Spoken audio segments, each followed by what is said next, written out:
بحمدہ تعالی و بکرم مصطفیٰ صلی اللہ تعالی علیہ وسلم آج کی شب میں قرآن عظیم کے 15 پارے مکمل ہو چکے ہیں، یعنی ہمارے نصف قرآن عظیم کی تلاوت مکمل ہو چکی ہے۔ اللہ تبارک و تعالی بقیہ نصف قرآن صحیح تجوید سے پڑھنے اور آپ کو سماعت کرنے کی توفیق عطا فرمائے۔ آج ہم نے سورۃ الاسراء، جس کو سورہ بنی اسرائیل بھی کہا جاتا ہے، اس کی تلاوت کی، اور سورۃ الکہف، سورہ کہف کی تلاوت کی ہے۔ یہ دو بہت عظیم صورتیں ہیں قرآن عظیم میں، بالکل درمیان میں آئی ہیں یہ دونوں صورتیں، اور شروع ہی میں اللہ تبارک و تعالیٰ نے اس میں جو بنی اسرائیل سورہ ہے، اس کو سورۃ الاسراء بھی کہا گیا ہے، پاکی بیان کی اپنی، اور نبی پاک صلی اللہ علیہ وسلم کی معراج کا تذکرہ شروع ہے۔ سبحان الذی اسری بعبدہ لیلا من المسجد الحرام الی المسجد الاقصی، پاک ہے وہ ذات جس نے رات کے ایک حصے میں اپنے بندہ خاص کو مسجد حرم سے مسجد اقصی تک کا سفر کرایا۔ الذی بارکنا حولہ، اس مسجد اقصی تک سفر کرایا جس کے ارد گرد اللہ نے برکتیں رکھی ہیں۔ لنریہ من آیاتنا، تاکہ اپنے اس بندہ خاص، اپنے محبوب کو اپنی نشانیاں دکھائے۔ تو یہ معراج کے واقعے کا تذکرہ۔ ایک بات یاد رکھ لیں کہ نبی پاک صلی اللہ تعالی علیہ وسلم کی معراج کا سفر مسجد حرم سے مسجد اقصی تک کا قرآن سے قطعی ہے، ثابت ہے۔ اس کا انکار کفر ہے، اس کا انکار کفر ہے، کیونکہ قرآن پاک سے ثابت ہے۔ باقی معراج کا جو تفصیلی واقعہ ہے، مسجد اقصی سے لے کر آسمانوں کا سفر اور پھر تفصیل، یہ احادیث پاک سے ثابت ہے۔ نبی پاک صلی اللہ علیہ وسلم کی کئی طویل حدیثیں ہیں جس میں پورا تذکرہ موجود ہے، لیکن شروعات کا اتنا حصہ قرآن پاک میں موجود ہے۔ یہ سورۃ الاسراء، اسراء کہتے ہیں سفر کو، اور رات کے وقت سفر کرنے کو کہا جاتا ہے۔ اس سورہ میں اللہ تعالیٰ نے بڑے اہم احکام بیان کیے، خصوصیت کے ساتھ۔ اللہ فرماتا ہے تمہارے رب نے یہ فیصلہ فرما دیا کہ تم اللہ کے سوا کسی کی عبادت نہ کرو اور اپنے والدین کے ساتھ اچھا سلوک کرو۔ وَبِالْوَالِدَيْنِ إِحْسَانًا، والدین کے ساتھ اچھا سلوک کرو۔ اچھا سلوک کا مطلب کس طرح سے بتایا گیا؟ اِمَّا يَبْلُغَنَّ عِنْدَكَ الْكِبَرَ أَحَدُهُمَا أَوْ كِلَاهُمَا فَلَا تَقُلْ لَهُمَا أُفٍّ، ان دونوں میں سے کوئی ایک بڑھاپے کو پہنچ جائے یا دونوں بوڑھے ہو جائیں۔ توجہ نوجوانوں، ماں باپ میں سے کوئی ایک بوڑھا ہو جائے یا دونوں بوڑھے ہو جائیں، اللہ فرماتا ہے اب ان کو اف تک نہ کہنا۔ فلا تقل لہما اف، اف تک نہ کہنا۔ ولا تنہرہما، اور نہ ہی ان کو جھڑک کر بات کرو۔ وقل لہما قولا کریما، جب ان سے بات کرو تو نرم انداز میں بات کرو۔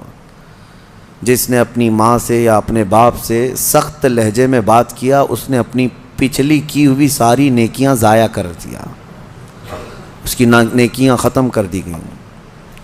اس کے رزق سے برکت اٹھا لی جاتی ہے جو اپنے والدین سے سخت لہجے میں بات کرتا ہے۔ نافرمان، جس نے اپنے والدین کا دل دکھایا۔ حدیث پاک میں میرے آقا صلی اللہ علیہ وسلم فرماتے ہیں، حضور فرماتے ہیں میں اگر چاہوں تو اس کے گھر کو آگ لگا دوں دنیا میں ہی، اس کو جینے کا کیا حق ہے؟ یہ سخت ترین چیز ہے۔ ہمارے بچے، ہمارے نوجوان، ان کو ایسا لگتا ہے ماں باپ بالکل عام سے لوگ ہیں، جیسے چاہیں ویسے بات کریں۔ انہوں نے تمہیں لاڑ و پیار سے پالا ہے تو اس کا مطلب یہ نہیں ہے کہ تم ان کے اوپر حاکم بنو۔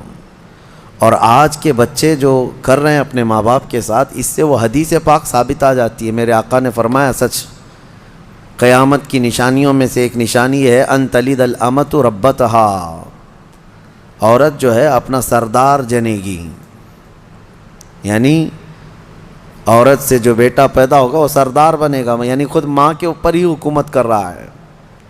باندھی اپنا سردار جنے گی، مطلب یہ ہے ماں باندھی بن کر کے رہے گی، کنیز بن کر کے رہے گی، اور بیٹا حاکم بن کر رہے گا۔ یہ اکثر گھروں کا رواج ہے۔ ماں تو کام کی مشین ہے، ماں تو باندھی ہے، گھر کی کنیز ہے، وہ تمہیں جو چاہیے وہ سب اس ماں سے ہی کرواؤ۔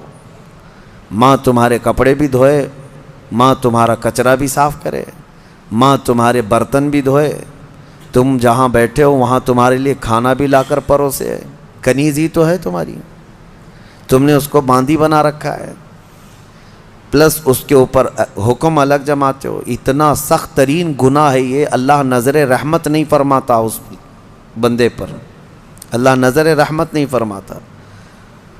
نبی پاک صلی اللہ تعالیٰ علیہ وسلم کے فرامین اگر دیکھیں، ان لوگوں کی فضیلت آئی ہے قرآن میں بھی اور حدیث میں بھی۔ آپ کو میں بتاؤں، سیدنا موسیٰ علیہ الصلوۃ والتسلیم نے ایک بار اللہ کریم کی بارگاہ میں یوں عرض کی کہ مولا میرا جنت میں رفیق کون ہے؟ دنیا میں بہت سارے قریبی ہیں، جنت میں میرا رفیق، میرے ساتھ رہنے والا کون ہے؟ اللہ تبارک و تعالیٰ نے فرمایا کہ فلاں ایک گوشت کا کاروباری ہے، قصاب ہے، اس کا نام بتایا کہ یہ آپ کا جنت میں رفیق ہوگا۔ سیدنا موسیٰ علیہ السلام ڈھونڈتے ہوئے اس کو گئے کہ یہ قصاب کہاں رہتا ہے، جا کر دیکھا تو وہ دن بھر گوشت بیچ رہا تھا، اس کے ساتھ رہے کہ اس کی ایسی کون سی نیکی ہے اللہ کے اس کو نبی کے ساتھ رکھا ہے جنت میں۔ شام ہوئی تو موسیٰ علیہ السلام نے اس سے کہا کہ میں تیرے ساتھ چلوں گھر، اس نے کہا بہت اچھی بات ہے، آپ چلیے میرے ساتھ، میرے گھر مہمان ہو۔ گھر لے کر آیا، اس کے چھوٹے بچے بھی تھے۔ موسیٰ علیہ الصلوۃ والتسلیم گھر گئے تو دیکھا اس نے جلدی سے اپنے گھر میں جا کر کچھ چیز روٹی یا دودھ لیا اور اللہ کے نبی کو بھی بٹھایا ہے اور اپنے بچوں کو بھی بٹھایا ہے، اور اس کی ماں بستر پر تھی، اسے جا کر دودھ میں روٹی چور کر نرم کر کر کے کھلا رہا ہے، اور اس کی ماں بستر پر سے ہاتھ اٹھاتی اور کہتی مولا میرے بیٹے کو تو جنت میں موسیٰ کا ہم نشین بنا دے۔ یہ اللہ تبارک و تعالیٰ نے اس ماں کی دعا سے اس بندے کو، ماں کے خدمتگار کو جنت میں موسیٰ علیہ السلام کا رفیق بنایا۔ میرے عزیزو، ماں باپ کو اپنے کنیز یا اپنے غلام نہ سمجھنا، یہ باندھی یا تمہارے غلام نہیں ہیں۔ اور رب تبارک و تعالیٰ نے ان آیتوں میں فرمایا وَاخْفِضْ لَهُمَا جَنَاحَ الذُّلِّ مِنَ الرَّحْمَةِ وَقُلْ رَبِّ ارْحَمْهُمَا كَمَا رَبَّيَانِي صَغِيرًا۔ ان کے سامنے جب جاؤ تو اپنے بازوؤں کو نرمی سے بچھا دو۔ بازوؤں کو بچھا دینا مطلب کیا ہے؟ ان کے سامنے عاجزی کرو۔ تمہارے باپ بوڑھے ہو جائیں، تمہاری ماں بوڑھی ہو جائے، ان کو یہ احساس بھی نہ ہونے دو کہ وہ ایک چیز کو بار بار بول رہے ہیں۔ یہ آداب میں لکھا بھی ہے مفسرین نے کہ بڑھاپے میں اگر وہ تم سے دوسری بار سوال کریں ایک ہی چیز کو تو یوں نہ کہنا کہ ابا ابھی تو پوچھے تھے پھر پوچھ رہے ہو آپ، بلکہ ہر بار نئے انداز میں ان کو جواب دو تاکہ اسے احساس بھی نہ ہو کہ وہ بھول رہا ہے۔ یہ حقیقت میں فرمانبرداری ہے بچوں کی، ورنہ دنیا پرست آج ایسے ہو گئے ہیں کہ نعوذ باللہ من ذالک، ماں باپ کو وہ دیکھنا بھی پسند نہیں کرتے، بات کرنا بھی پسند نہیں کرتے۔ کتنے بوڑھے ایسے ہیں، کتنے بوڑھے ایسے ہیں۔ پھر بھی غنیمت ہے ہمارے ملک میں، یورپین کنٹریز، امریکہ میں ایسے حالات ہیں کہ بوڑھے اپنے گھروں میں رہتے رہتے مر جاتے ہیں، ہاسپٹل کو پڑوسی لوگ اطلاع کرتے ہیں کہ اس گھر میں جو بوڑھا تھا انتقال کر گیا، آ جاؤ اس باڈی لے جاؤ۔ بیٹے نہیں ہوتے ساتھ میں، کوئی نہیں ہوتا۔ اور آپ پوچھ لینا، مجھے وہاں کے رہنے والوں نے بتایا ہے کہ ایک بوڑھا یا ایک بوڑھی عورت کو کبھی کوئی پوتا ملنے آئے تو اس دن اس کی عید کا دن ہوتا ہے۔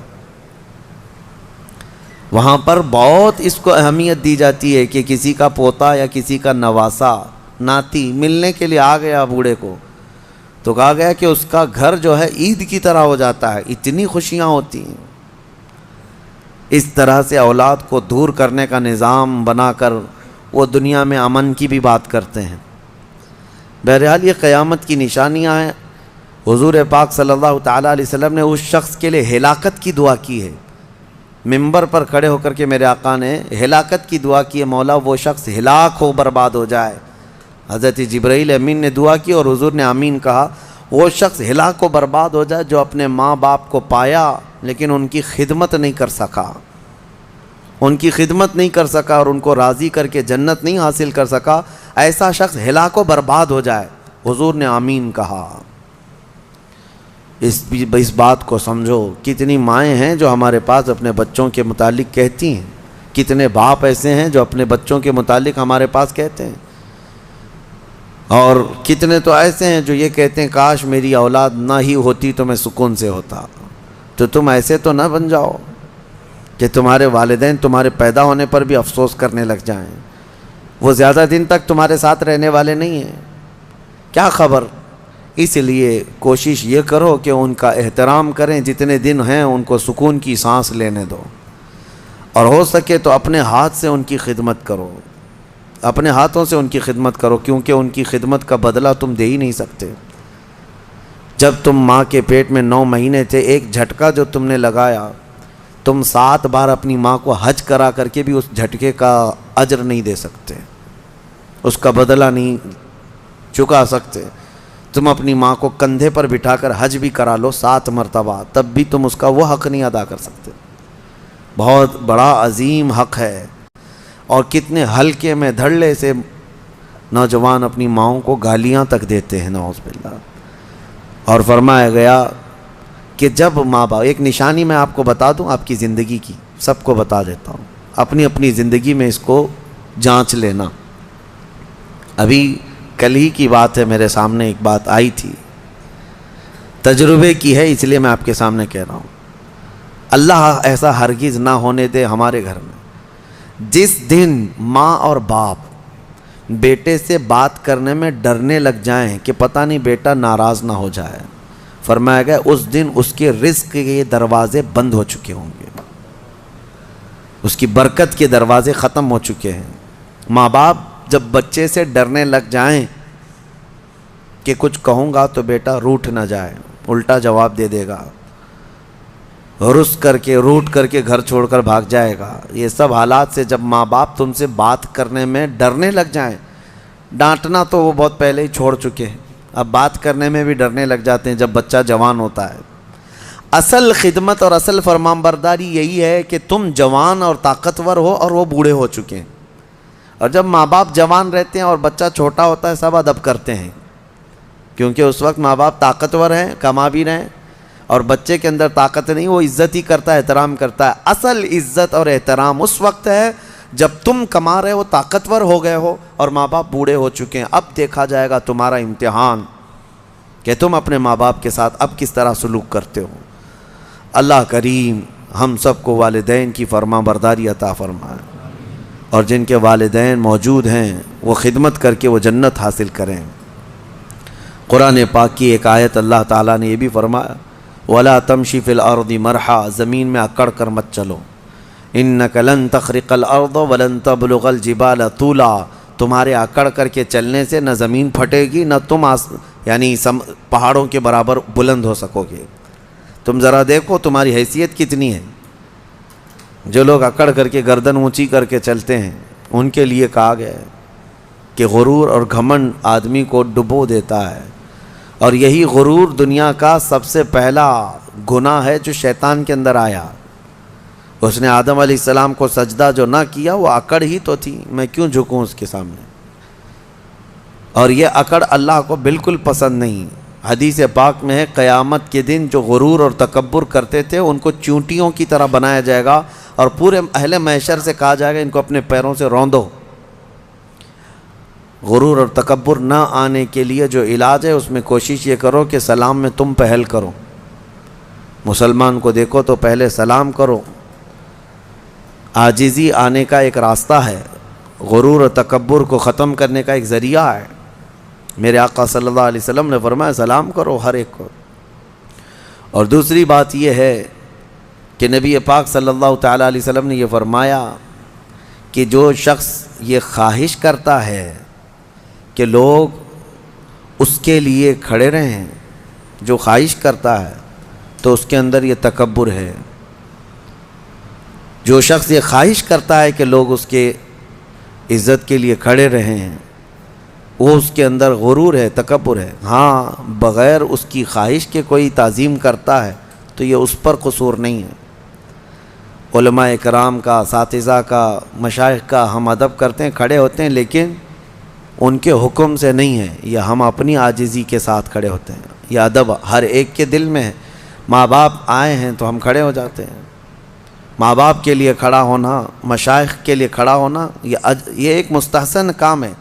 لیکن ہر آدمی اگر کوئی یہ سوچے کہ سارے دنیا میرے لیے کھڑی ہوتی رہے تو اس کے اندر یہ تکبر ہے، اس کے اندر غرور ہے، یہ گھمنڈ ہے۔ اللہ تعالیٰ ایسی چیزوں سے محفوظ فرمائے۔ میں سورہ کہف کو عرض کرتا ہوں کیونکہ بہت فضیلت والی سورہ آج ہم نے تلاوت کی ہے۔ بالکل بیچوں بیچ میں یہ سورہ آئی ہے قرآن پاک کے، سورۃ الکہف۔ اس کی فضیلت یہ ہے کہ نبی پاک صلی اللہ علیہ وسلم نے فرمایا جو اس کو شب جمعہ پڑھے گا، یعنی جمعہ کے دن یا مغرب سے لے کر کے جمعرات کا دن جب ختم ہو جاتا ہے، مغرب سے جمعہ کا دن شروع ہوتا ہے، دوسری مغرب آنے تک جو سورہ کہف کی تلاوت کرے گا، اس کے جہاں تلاوت کر رہا ہے وہاں سے لے کر خانہ کعبہ تک اللہ ایک نور پیدا فرمائے گا۔ اور بھی بہت ساری فضیلتیں کنز العمال میں آئی ہیں۔ فرمایا کہ جو سورہ کہف پڑھے گا اللہ اسے 3 دن تک ہر طرح کے گناہوں سے بچا لے گا، اور پھر کنٹینیو کرتا رہے۔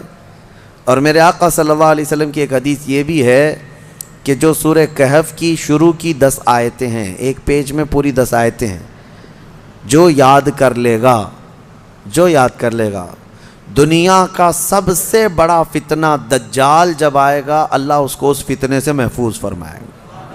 وہ دجال کے فتنے سے محفوظ رہے گا، ورنہ دجال کا فتنہ بہت سخت ترین ہوگا۔ یہاں باباؤں کے فتنے سے لوگ نہیں بچ رہے ہیں۔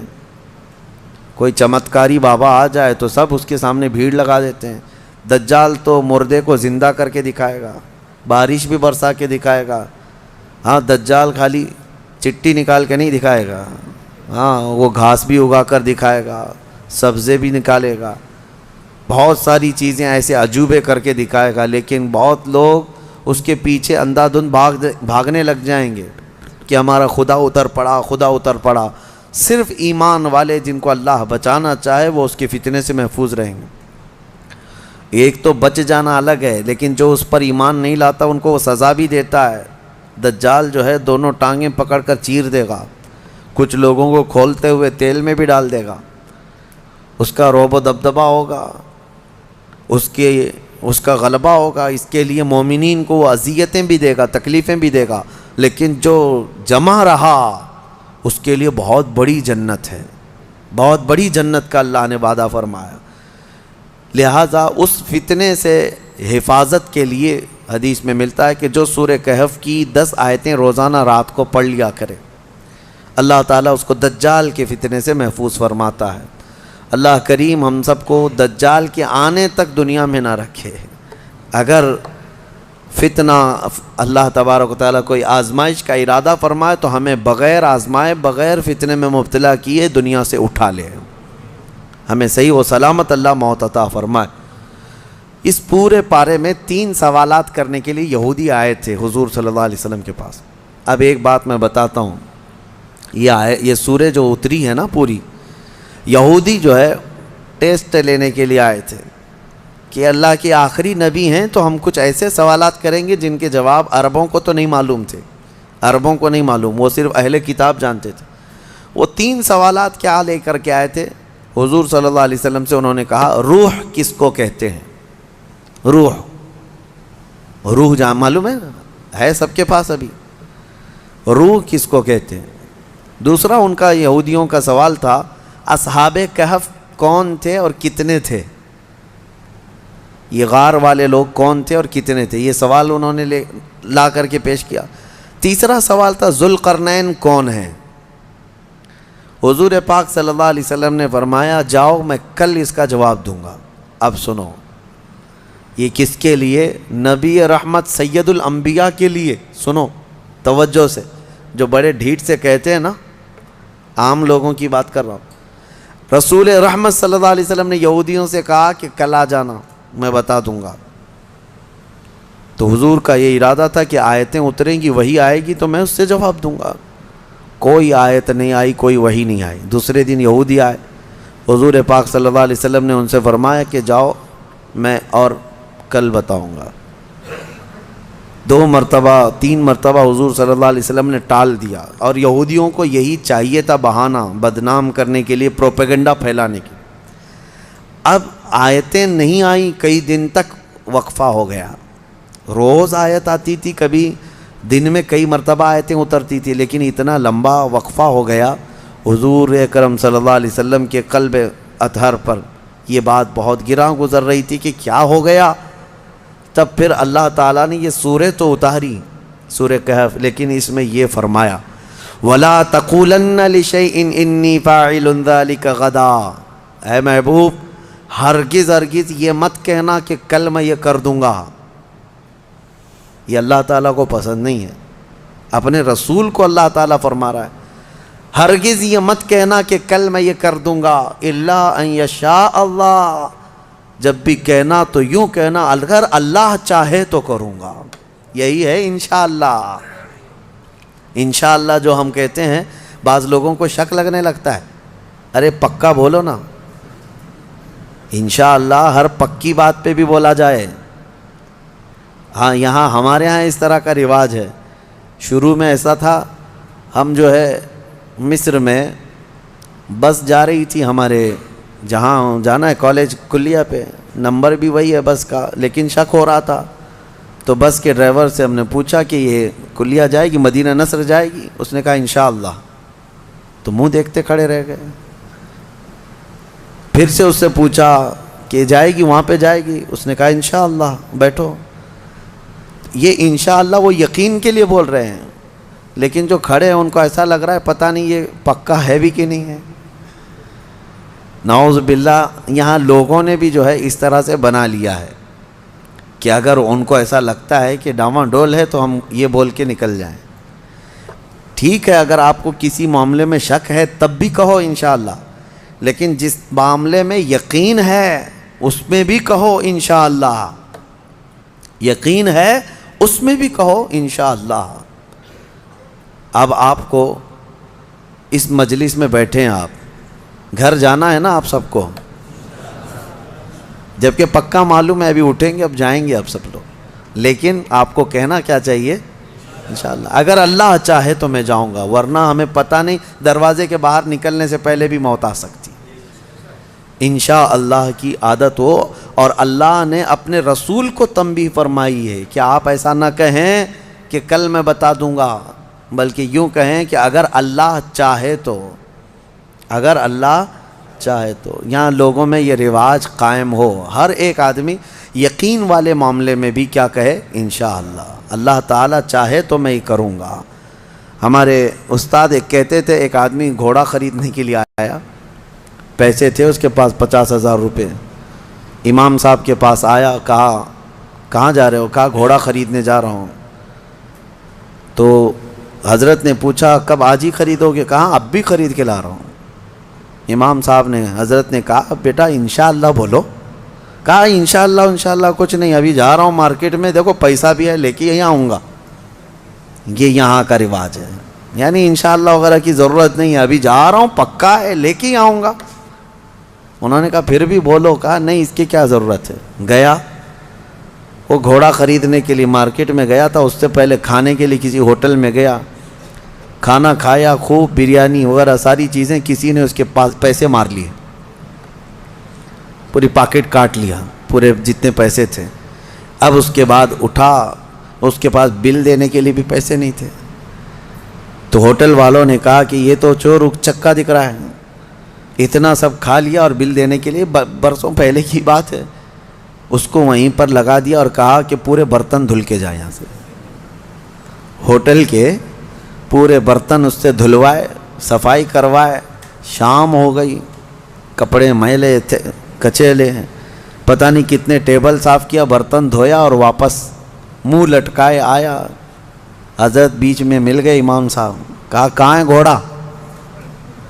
تو اس نے کہا میں انشاءاللہ گیا تھا گھوڑا لانے، انشاءاللہ کھانا کھا رہا تھا، انشاءاللہ کسی نے پیسے چرا لیا، پھر انشاءاللہ ہوٹل والے نے جو ہے برتن منجوایا، پھر انشاءاللہ میں ٹیبل صاف کیا، پھر انشاءاللہ اب واپس آیا۔ اب تو ہر بات پہ انشاءاللہ۔ میرے عزیزو، یہ کوئی انشاءاللہ یہ محاورہ نہیں ہے، تکیہ کلام نہیں ہے، یہ یقین کو جتاتا ہے اللہ کی ذات سے آپ کا کتنا گہرا تعلق ہے۔ لٹ جانے کے بعد مت کہو، سب کچھ ہونے کے وقت بھی کہو کہ اگر میرا مولا چاہے۔ اسی طرح کی ایک روایت حضرت سلیمان علیہ السلام کے متعلق ہے۔ ان کی 100 بیویاں تھیں۔ انہوں نے ایک رات یوں کہا کہ آج کی رات میں اپنی ساری بیویوں کے پاس جاؤں گا، سب سے صحبت کروں گا اور ہر ایک سے ایک مجاہد بیٹا پیدا ہوگا۔ لیکن انہوں نے انشاءاللہ نہیں کہا تھا۔ وہ گئے، رات ساری بیویوں سے ملاقات کی۔ اللہ کے نبی ہیں، نبی کی طاقت کو عام انسانوں سے کمپیئر نہیں کریں بہرحال، لیکن ان کے اس قول کا کچھ بھی نہیں ہوا۔ بعد میں ایک ہی بیوی سے ایک بیٹا پیدا ہوا، کمزور۔ روایتوں میں یہ فرمایا گیا کہ اللہ نے فرمایا اگر انشاءاللہ وہ کہتے، اللہ اگر چاہے تو رب تعالیٰ ساری چیزیں ویسی فرماتا جیسے انہوں نے کیا۔ بہرحال یہ تنبیہ کے لیے ہے، درس کے لیے۔ اب جب نبیوں کے لیے اللہ تعالیٰ نے یہ فرمایا ہے تو عام انسانوں کے لیے کیا ہے؟ خیر، آیتیں اتریں اور پھر اللہ نے بتا دیا اپنے محبوب کو روح کیا چیز ہے، اصحاب کہف کون تھے، ذوالقرنین کون ہے۔ یہ تینوں کے جوابات جو یہودی پوچھ کر کے پروپیگنڈا پھیلا رہے تھے کہ رسول کو نہیں پتہ ہے، اللہ نے قرآن میں یہ تینوں کے جوابات اتارے۔ روح اللہ کا ایک حکم ہے، اللہ کا نور ہے، اور اصحاب کہف اللہ نے فرمایا کچھ لوگ کہتے ہیں 5 تھے 6 تھے اور کچھ کہتے ہیں 7 تھے، 8واں ان کا کتا ہے۔ اے محبوب آپ فرما دیں ان کی صحیح تعداد اللہ ہی کو معلوم ہے۔ 7 لوگ تھے نوجوان، اور ذوالقرنین ان کے بارے میں پھر میں بتاؤں گا۔ اصحاب کہف کے بارے میں مختصر سی بات بتا دیتا ہوں۔ ایک بادشاہ تھا دقیانوس، وہ بادشاہ مرتد اس طرح کہ وہ آخرت کا بھی انکار کر رہا تھا اور وہ اپنا ایک الگ دھرم چلا رہا تھا۔ عیسیٰ علیہ السلام کا دین پرانا ہو گیا، یعنی عیسیٰ علیہ السلام کے دین میں ہی یہ چیزیں ہو رہی تھی، تو وہ اس زمانے میں سب لوگ بت پرستی میں اور خدا کے انکار میں مبتلا تھے۔ تو 6-7 لوگ ایسے تھے جو بادشاہ کے سپاہیوں میں تھے یا وزیروں میں تھے یا الگ الگ تھے۔ یہ لوگ پوشیدہ طور پر اللہ ہی کی ذات پر یقین رکھتے تھے، ایمان رکھتے تھے، لیکن یہ ظاہر نہیں کر رہے تھے کہ ان کے بادشاہ مار ڈالے گا۔ لیکن کب تک اس طرح چھپ کر کے رہیں؟ تو یہ 7 لوگ یا 8 لوگ جتنی ان کی تعداد تھی، ایک جگہ یہ لوگ مل لیا اور کہا کہ ہم یہ شہر چھوڑ کر بادشاہ کی سلطنت سے دور چلے جاتے ہیں تاکہ ہمیں ہمارے دین پر آسانی سے عمل کا موقع ملے۔ وہ سب بادشاہ کو چھوڑ کر کے اچانک ایک دن رات کو طے کر کے نکلے۔ راستے میں ایک کتا ان کے ساتھ ہو گیا۔ انہوں نے کتے کو کہا کہ یہ کتا کہیں بھونکے گا تو ہم کو پکڑوا دے گا، اس کو چھوڑ دو۔ تو کتے نے فصیح زبان میں کہنا شروع کیا کہ میں بھونک کر پکڑوانے کے لیے نہیں بلکہ میں تمہاری حفاظت کے لیے ساتھ چل رہا ہوں۔ اللہ نے اسے زبان دی، یہ واقعہ موجود ہے۔ جب وہ لوگ نکلے بہت دور، آبادی سے بہت دور نکلے اور ایک غار میں جا کر کے انہوں نے آرام کی غرض سے پناہ لی، گئے اور سوئے۔ اب رب تعالیٰ فرماتے ہیں فَضَرَبْنَا عَلَىٰ آذَانِهِمْ فِي الْكَهْفِ سِنِينَ عَدَدًا، ہم نے ان پر ایک لمبے سالوں تک نیند طاری کر دی۔ وہ سوئے تو سوتے رہ گئے۔ اب ہوا یہ کہ بادشاہ کو دوسرے دن کسی نے شکایت کی کہ 7 لوگ آپ کے وزیروں میں سے، سپاہیوں میں سے ایسے ہیں جو آپ کے دین پر نہیں، وہ اللہ پر ایمان رکھتے اور وہ شہر چھوڑ کر چلے گئے۔ بادشاہ نے ان کی تلاش جاری کروائی، کہاں ہیں ڈھونڈو۔ جب تلاش جاری ہوئی تو ایک چرواہے نے بتایا کہ ایک جگہ سے میں ان کو گزرتے ہوئے دیکھا، اس غار میں گئے۔ بادشاہ اپنے سپاہیوں کو حکم دیا کہ جاؤ اس غار میں دیکھو۔ دیکھا تو کچھ لوگ سوئے ہوئے تھے۔ بادشاہ نے کہا ان کی سزا یہ ہے کہ ان کے غار کے منہ پر دیوار بنا دو، ان کی قبر یہی ہو جائے، یہ باہر یہاں سے نہ نکل سکے۔ اس غار کے منہ کو دیوار چڑھا کر بند کر دیا گیا۔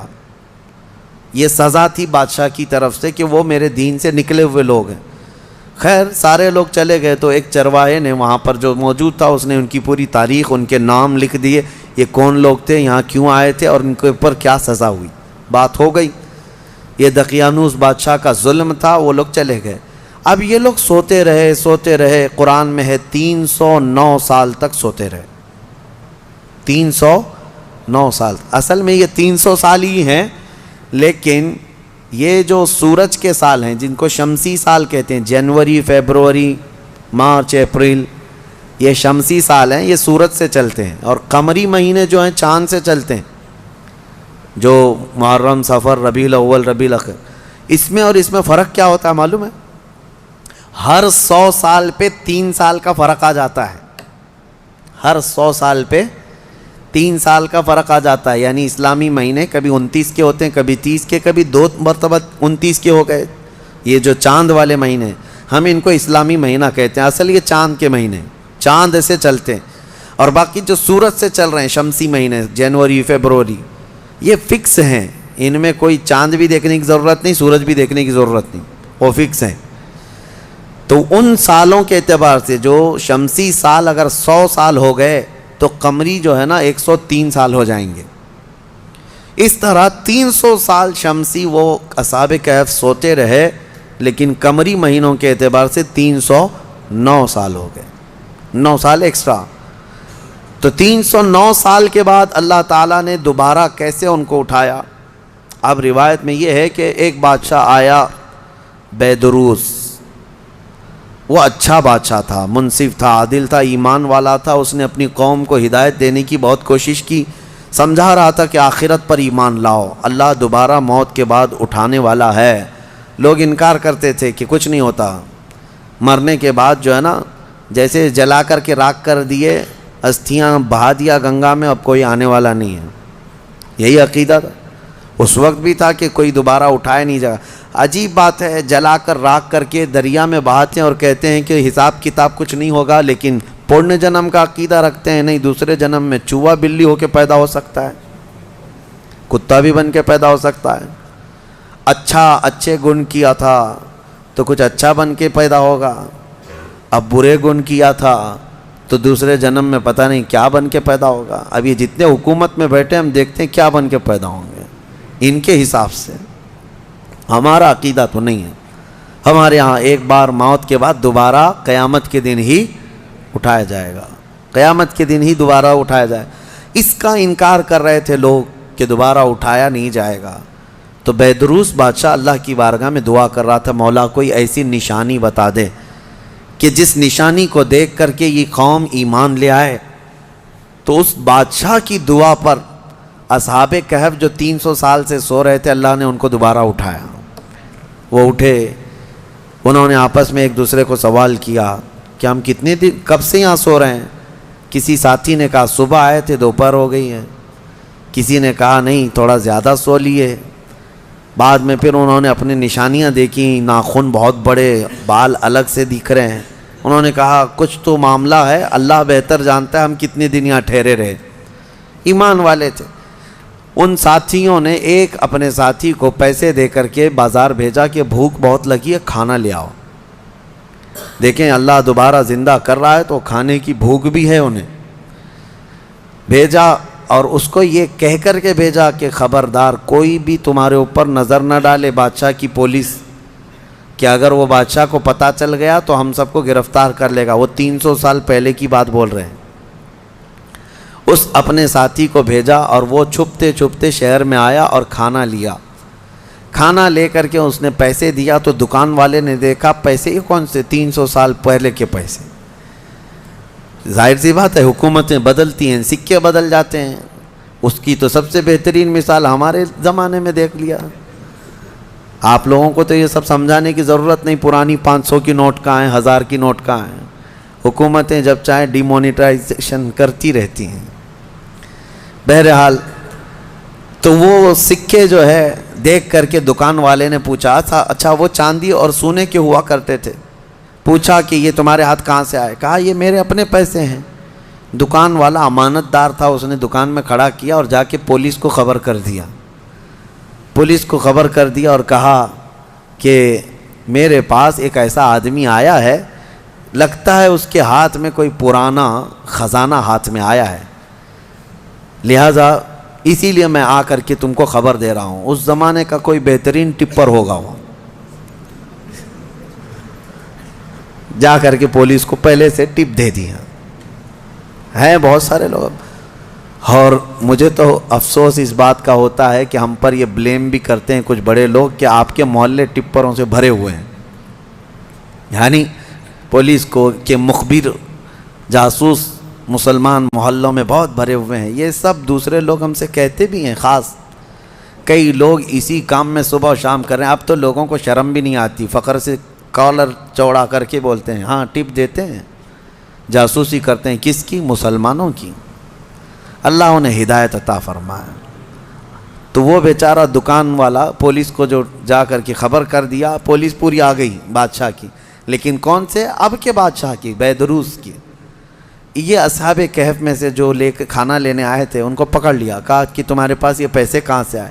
کہا یہ میرے اپنے پیسے ہیں, میرے اور بھی ساتھی وہاں انتظار کر رہے ہیں. بادشاہ کے سامنے لے کر کے حاضری پیشی کر دی پولیس نے. بادشاہ نے پوچھا یہ کیا ہے, کہاں سے آئے ہو؟ انہوں نے اپنا واقعہ بتایا. اس کرسی پر آپ تو نہیں, کوئی اور تھا. یہاں ہم جب گئے تھے کوئی اور تھا, اب آپ آئے ہمیں معلوم نہیں ہے. ہم یہاں سے اپنا ایمان بچا کر گئے تھے, ہم سوئے غار میں اور بھوک لگی تو کھانے کے لیے آئے. بیدروس کو معلوم تھا کہ ایک دقیانوس بادشاہ کے ظلم سے کچھ لوگ شہر چھوڑ کر گئے تھے اور ان کے غار پر دیوار بنا کر ان کی قبر بنا دی گئی تھی. جیسے ہی بیدروس کو یہ پتہ چلا کہ ان میں سے کوئی آیا ہے, کرسی چھوڑ کر اٹھا اور کہا لے چلو مجھے تمہارے ساتھیوں کے پاس. بادشاہ اپنی فوج کے ساتھ نکل پڑا اس غار کے پاس جہاں یہ لوگ سوئے تھے.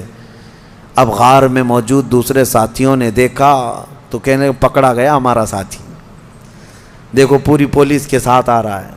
لیکن جب بادشاہ آیا دیکھا ان اصحاب کہف کو, دیوار پر ان کی پوری تاریخ بھی موجود ہے اور یہ زندہ سلامت بیٹھے ہوئے ہیں.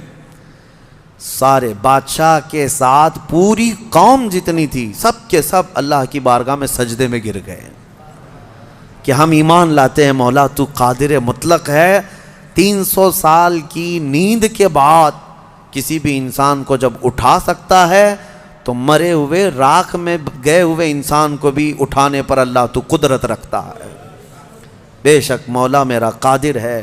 اور اسی لیے رب تعالیٰ نے قرآن میں فرمایا منہا خلقناکم وفیہا نعیدکم ومنہا نخرجکم تارۃ اخری. پتہ ہے یہ ہم دعا کہاں پڑھتے ہیں؟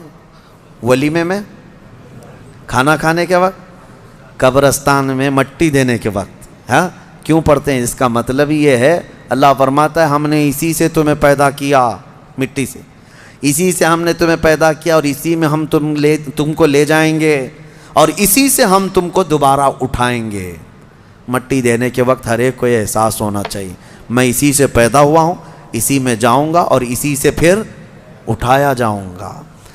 تو سارے سجدہ ریز ہوئے, ایمان لائے اور پھر اصحاب کہف واپس اپنے غار میں گئے, پھر سو گئے اور پھر ان کو لمبی نیند آئی اور ایسی نیند آئی کہ آج تک سو رہے ہیں.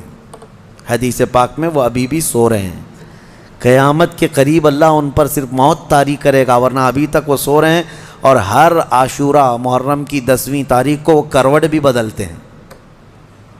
اصحاب کہف آج بھی سو رہے ہیں اپنے غار میں. اور قرآن میں اللہ نے فرمایا ان کے غار کو اللہ نے ایسا رکھا ہے کہ سورج بھی ان کے غار کے اوپر سے نہیں جاتا. سورج کی تیز روشنیاں ان کے اوپر نہیں آتی. وہ غار اوپر سے چھپا ہوا نہیں ہے, وہ کھلے میدان میں سوئے ہیں. سورج جب ان کے غار کے اوپر سے جاتا ہے تو دائیں ہو جاتا ہے یا بائیں ہو جاتا ہے موسموں کے حساب سے, سیدھے ان کے اوپر سے نہیں جاتا. موسموں کے تھپیڑوں سے اور سختیوں سے بھی اللہ نے ان کو محفوظ رکھا ہے. اور قرآن میں اللہ فرماتا ہے کہ تم اگر دیکھو گے وَتَحْسَبُهُمْ أَيْقَاظًا وَهُمْ رُقُودٌ وَنُقَلِّبُهُمْ ذَاتَ الْيَمِينِ وَذَاتَ الشِّمَالِ وَكَلْبُهُمْ بَاسِطٌ ذِرَاعَيْهِ بِالْوَصِيدِ. دیکھنے والا دیکھے گا تو ایسا لگیں گے کہ وہ زندہ بیٹھے ہوئے ہیں جبکہ وہ سو رہے ہیں.